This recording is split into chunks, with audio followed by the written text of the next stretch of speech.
Good morning students. बेटा आज जो हमारा रहेगा टॉपिक वो है केमिकल प्रॉपर्टीज।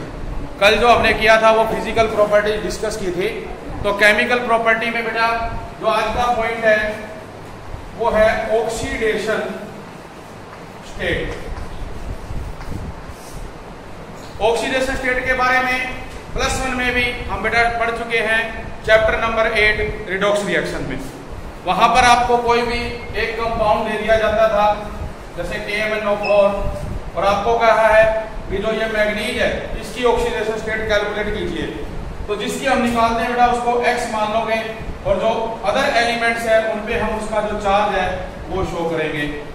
तो इसमें देखो क्या बनेगा 1 x -8 0 x -7 0 और x = 7 और प्लस का है। इट मींस जो मैग्नीज है इसकी ऑक्सीडेशन स्टेट कितनी है +7 है। इसके अलावा भी आप लोगों ने देखा था भी जो ग्रुप नंबर होता है बेटा उसकी सहायता से भी हम बता सकते हैं भी उसकी ऑक्सीडेशन स्टेट कितनी है। जैसे आप देख रहे हैं भी ये 7 है, मींस जो मैग्नीज है ये कौन से ग्रुप में प्रेजेंट है, 7th ग्रुप में प्रेजेंट होगा, जो कि एक d ऑर्बिटल है। उसमें जो ट्रांजिशन एलिमेंट्स हैं वो कहलाएगा जो मैग्नीज है। तो इस प्रकार से जो आप लोग देख रहे हैं कि हम नाइट्रोजन फैमिली कर रहे हैं और उसमें जो नाइट्रोजन फैमिली है वो आपका है 15 ग्रुप, जिसको आप लिखते हो 10 + 5। तो इसका मतलब क्या हुआ, जो ऑक्सीडेशन स्टेट है यहाँ पे वो क्या होगी 5 होगी। लेकिन हमने ये भी देखा भी जो नाइट्रोजन है वो बेटे अनोमलस बिहेवियर शो करता है क्योंकि उसका साइज छोटा है, हाई आयोनाइजेशन एनर्जी है, एब्सेंस ऑफ d ऑर्बिटल है उसके अंदर बेटा, ठीक है। तो वो सिर्फ 3 जो है मैक्सिमम वैलेंसी शो करेगा, जिसकी वजह से जो ऑक्सीडेशन स्टेट है वो उसकी कितनी होगी 3। और जो नाइट्रोजन है वो 3 इलेक्ट्रॉन गेन करता है और जो गेन करे वो क्या होते हैं इलेक्ट्रोनेगेटिव। इसलिए जो नाइट्रोजन है उस पर आप कहेंगे कि जो ऑक्सीडेशन स्टेट है वो कितनी होगी बेटा -3। तो जो ये हमारे पास नाइट्रोजन है, ये जो दूसरे बेटे हमारे पास क्या है एलिमेंट्स, जो कि मान के चलो आप मेटल्स लेते हो, उनके साथ क्या करेगा बॉन्ड फॉर्मेशन करेगा। और कौन से बॉन्ड बनाएगा, वो बनाएगा बेटा बाइनरी कंपाउंड्स। एग्जांपल जैसे लेते हैं भी जो मैग्नीशियम है इसको तुम किस में डालोगे N2 में, तो ये क्या करता है मैग्नीशियम नाइट्राइड बनाता है, इसको बैलेंस कर लोगे। अब कैसे पता चला कि MgN2 बनेगा, ये हमने 9th में 10th में 11th में भी जो कंपाउंड फॉर्मेशन होती है जिसमें जो उनके ऊपर चार्ज है उसकी सहायता से पता चलता है भी कैसे ये कंपाउंड बना। एग्जांपल तुम लेते हो कैल्शियम सल्फेट, कैल्शियम पे क्या होता है 2+, सल्फेट पे हम क्या मानेंगे -2। बिट इसका मतलब हमें जो चार्ज है वो इक्वल लेना है। तो यहाँ देख रहे हो मैग्नीशियम पे कितना है -3, तो 2 से करोगे बेटा कितना होगा -6। मैग्नीशियम पे कितना होता है +2, 3 से मल्टीप्लाई करोगे +6, तो इक्वल है। तो इस प्रकार से बेटा ये क्या करते हैं कंपाउंड फॉर्मेशन करेंगे और बाइनरी कंपाउंड बनाते हैं। और इन्हीं कंपाउंड्स को जब आप क्या करोगे वाटर में मिक्स करते हो तो ये हाइड्रोलिसिस भी कर देते हैं। जैसे कि अपने को एग्जांपल दिया है इसके अंदर हाइड्रोलिसिस में भी जब आप मैग्नीशियम नाइट्राइड को जो वाटर के साथ रिएक्ट करोगे बेटा तो अपने पास जो है हाइड्रोलिसिस होगी गैसेस की, जैसे भी ये अगला पॉइंट जो आएगा उसमें बताया जाएगा। इसके बाद देखो जब हम नाइट्रोजन को छोड़ दें तो इसके अलावा जो एलिमेंट बचते हैं उसमें हम कह सकते हैं कि वो अब जो 5 ऑक्सीडेशन स्टेट है वो शो करेंगे। उसका जो कारण है वो ये है कि जो बाकी एलिमेंट है उन सभी में d ऑर्बिटल प्रेजेंट होता है।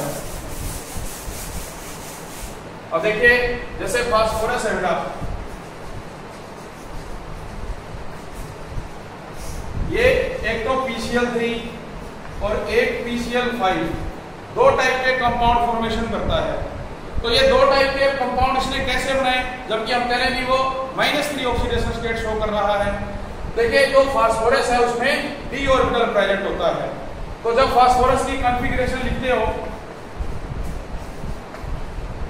1s2 2s2 2p6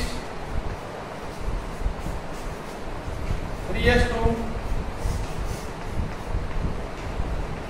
और 3p3, तो यहाँ देख रहे हैं बेटा 3 क्लोरीन है जिनके अंदर 3 अनपेड इलेक्ट्रॉन होंगे, और यहाँ भी आप देख रहे हो कि 3 अनपेड है अपने पास। तो क्या कह रहे हैं देखो तुम, ये एक क्लोरीन है इसमें अनपेड है डाउनवर्ड, दूसरा क्लोरीन है ये भी डाउनवर्ड, तीसरा क्लोरीन है बेटा ये भी डाउनवर्ड। अब इनके बीच में देखो बॉन्ड फॉर्मेशन होगी इस तरह से, तीनों ऊपर है तीनों नीचे है। तो अपने पास क्या होता है जो PCl3 है वो बनता है, जबकि हमें जब PCl5 बनाना है तो इसका मतलब हमें 5 अनपेड इलेक्ट्रॉन चाहिए। तो उसके लिए क्या करते हैं हम एनर्जी देंगे। तो ये जो अपने पास बेटा कॉन्फ़िगरेशन है इसको आप मान के चले ग्राउंड स्टेट कॉन्फ़िगरेशन है। तो इसमें इस 3s ऑर्बिटल को जब तुम क्या करोगे एनर्जी दोगे तो ये इलेक्ट्रॉन यहाँ से एक्साइट होगा, और जो अपने पास 3d ऑर्बिटल है एम्प्टी इसके अंदर चला जाएगा, ये यहाँ से एक्साइट होके यहाँ आ जाएगा। तब जब हम अमाउंट ऑफ एनर्जी इसको देंगे तो इससे क्या होगा देखो, ये जो ऑर्बिटल है एक रह गया यहाँ पे और एक इलेक्ट्रॉन इसके अंदर आ जाएगा। तो अपने पास क्या हुए 5 अनपेड हो गए जो क्या करेंगे क्लोरीन के साथ जुड़ के 5 बॉन्ड बनाएंगे। तो जो अपने पास डायग्राम देखो बनता है इस तरह से तुम बनाते हो PCl5 का जो स्ट्रक्चर है, ठीक है। तो इसमें हम क्या कहते हैं जो 3 क्लोरीन है देखो तुम देख रहे हो ये कहाँ पे है इक्वेटोरियल पोजीशन पे है, जबकि जो 2 क्लोरीन हम ले रहे हैं वो कहाँ पे है एक्सियल पोजीशन पे जो एक्सिस है। तो इस तरह से PCl5 बनेगा आपका। तो इसके अलावा जो दूसरे कंपाउंड है आगे तुम बात करते हो अल्साइन की, हम बात करें स्टीबाइन की और बिसमिथाइन की बेटे, तो ये सभी देखो क्या करेंगे कंपाउंड फॉर्मेशन करेंगे, ठीक है।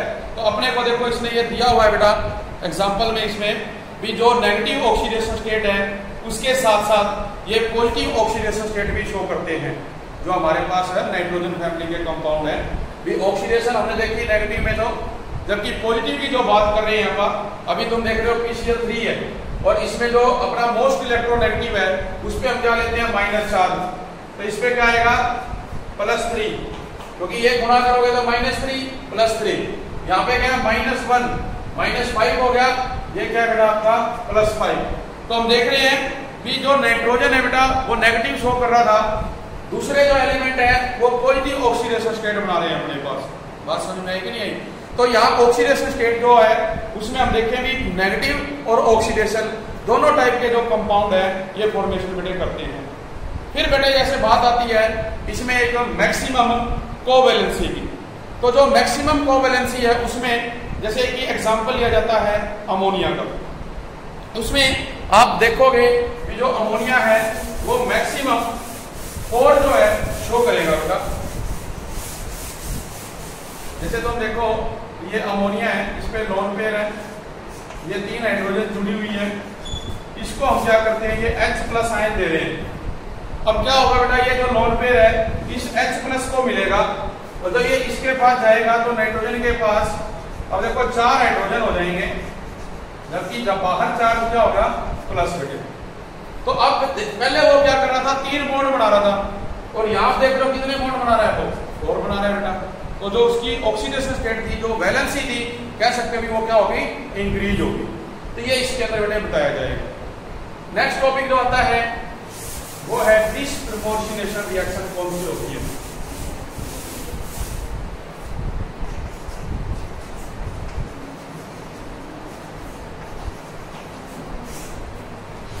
क्वेश्चन यहाँ से जरूर आएगा 2 मार्क्स का, ये पूछ लेते हैं इस रिएक्शन के बारे में। तो हमने पढ़ा था बेटा एक जो रिडॉक्स रिएक्शन होती है ये वही रिएक्शन है मान के चलिए। रिडॉक्स रिएक्शन में क्या कहा था भी oxidation as well as reduction both take place. तो यहाँ पे भी क्या होगा बेटा oxidation as well as reduction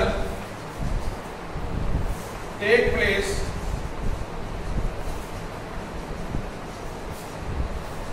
simultaneously, एक साथ ऑक्सीडेशन भी हो रही है और रिडक्शन भी हो रही है। एग्जांपल जैसे इसने दिया हुआ है आपको बुक में H3PO3, और इसको जब आप हीट करोगे तो ये क्या बनाएगा H3PO4 प्लस जो फॉस्फाइन है ये बना देगा बेटा। तो अब हम इसको क्या करेंगे बैलेंस कर लेंगे यहाँ पे। रिएक्शन को, तो जब बैलेंस करोगे तो आप देखेंगे भी आपके पास जो ये कंपाउंड फॉर्मेशन है ये टेक प्लेस करेगी। जैसे यहाँ पे तुम 4 लगा दो, ठीक है, तो एग्जांपल देखो कितना है अपने पास 12 हो गई, वहां पे ये हो जाएगा H3PO4, 4 फास्फोरस है, यहाँ पे अपने पास 1 फास्फोरस है और एक ये 2 है। बैलेंस कर लो इसको, यहाँ 3 लगाओ और एक ये चीज आ गई। अब देखो 3 ये 9 और एक 12 हो गए बेटे, 4 और 1 5, ये 12 ऑक्सीजन रिएक्शन बैलेंस है। तो मतलब ये जो गैस है अब यहाँ से फॉस्फाइन ये बाहर निकलेगी। अब इस केस में जो ऑक्सीडेशन स्टेट थी वो +3 है, जबकि इस केस में बेटा क्या होगी +5 हो जाएगी। देखो बेटा इसमें जो फास्फोरस है वो +3 शो करेगा, जबकि जो ये फास्फोरस है ये +5 शो करेगा। इसके बाद बेटा आ जाता है जो केमिकल रिएक्टिविटी में ट्रेंड्स है। जैसे कल आपने किया था फिजिकल प्रॉपर्टीज का जो ट्रेंड्स है, इसमें हमने देखा atomic number, atomic mass, melting point, boiling point, ionisation, enthalpy. उसी तरह से यहाँ पर जो हम पढ़ रहे हैं ये, इसमें आप देखोगे भी जो ट्रेंड्स है इन केमिकल प्रॉपर्टीज, तो इसमें देखिए हम जो बात करें बेटा, फर्स्ट पॉइंट आपका मेल्टिंग पॉइंट और दूसरा इसमें आप लेते हैं बॉइलिंग पॉइंट, ठीक है। भी पहले तो आपको ये पता है कि जो आपके पास देखो ग्रुप है बेटे, नाइट्रोजन, फास्फोरस, आर्साइन, स्टीबाइन और ये बिस्मिथ। तो ये बेटे जब हाइड्रोजन के साथ जुड़ेंगे तो देखो ऐसे कंपाउंड बनाएंगे ये, इनको हम क्या नाम देते हैं, अमोनिया, फॉस्फाइन, आर्साइन, स्टीबाइन और बिस्मिथाइन। इसके लिए जो ट्रेंड्स है हमारे पास, फर्स्ट लिया मेल्टिंग पॉइंट और बॉइलिंग पॉइंट। तो इसमें देखो बेटा क्या होता है कि जो हमारे पास ये कंपाउंड है इनमें जो मेल्टिंग पॉइंट और बॉइलिंग पॉइंट है वो अमोनिया का क्या होता है, ज्यादा होता है। क्यों ज्यादा होता है, क्योंकि एक तो इसका साइज छोटा होने की वजह से हम कहते हैं कि डी ऑर्बिटल भी नहीं है, तो जो इसके सराउंडिंग में इलेक्ट्रॉन है उनकी नाइट्रोजन के साथ जो अट्रैक्शन है वो ज्यादा होती है, और ज्यादा अट्रैक्शन है वहां पर हमें बॉन्ड को बेटा तोड़ने के लिए ज्यादा एनर्जी देनी पड़ेगी। और फिर हम बात करेंगे फॉस्फीन, इसकी कम है।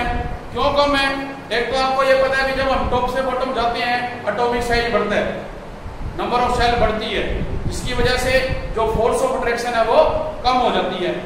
तो इसका जो मेल्टिंग और बॉइलिंग पॉइंट है वो क्या होगा, डिक्रीज हो जाएगा। लेकिन उसके बाद आप देखोगे कि इनके लिए जो मेल्टिंग और बॉइलिंग पॉइंट है वो इंक्रीज हो रहा है।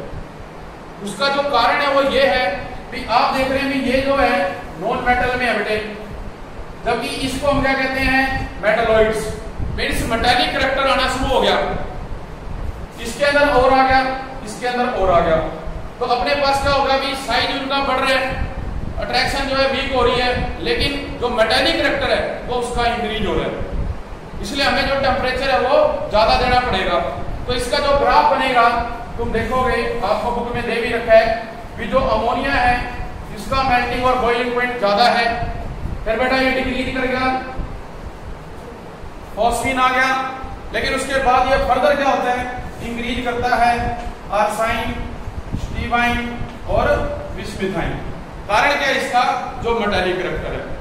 यही चीज आप बात करेंगे इसमें जो मेल्टिंग पॉइंट और बॉइलिंग पॉइंट है, दोनों चीज इसमें आ जाएंगे टॉपिक अपना जो है। सेकंड इसके बाद बेटा देखो क्या आता है,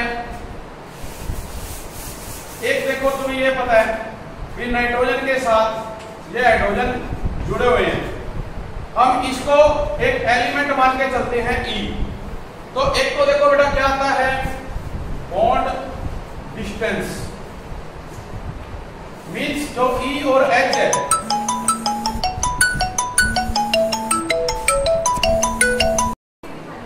तो देखो यहाँ पे जो EH है बेटा ये क्या होता है, बॉन्ड डिस्टेंस होता है।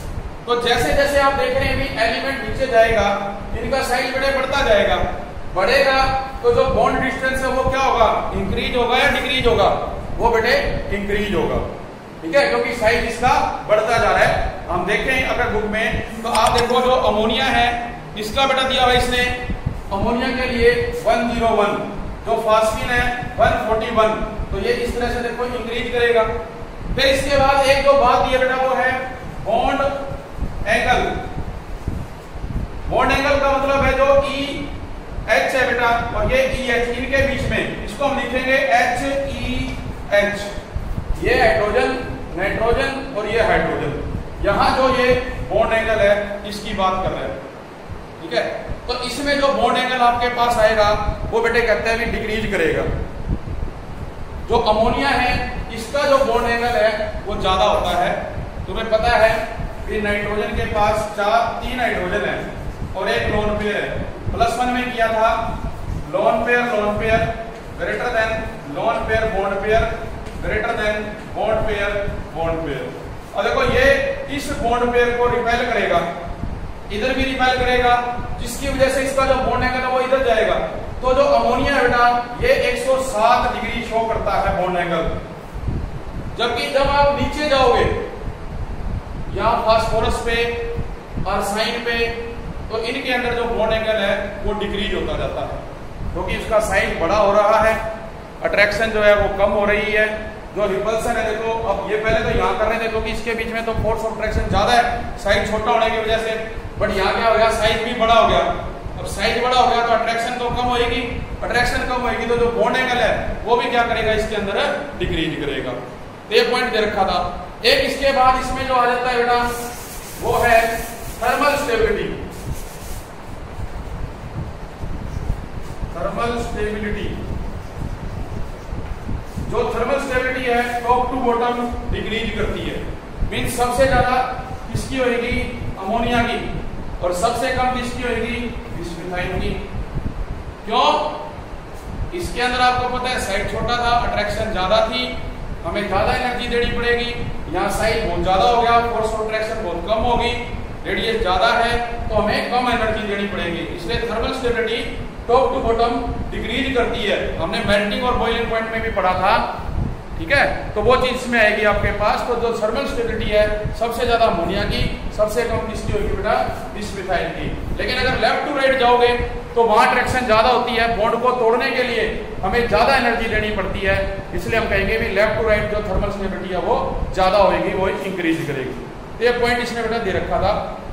इसी प्रकार से बॉन्ड डिसोसिएशन एनर्जी की अगर बात की जाए तो उसमें भी आप यही देखोगे भी जो बॉन्ड डिसोसिएशन एनर्जी है बॉन्ड को तोड़ने के लिए, यहाँ बॉन्ड जो है स्ट्रॉन्ग है, ज्यादा एनर्जी दोगे, लेकिन टॉप टू बॉटम जा रहे हो तो बॉन्ड वीक होता जा रहा है, हमें कम एनर्जी देनी पड़ेगी।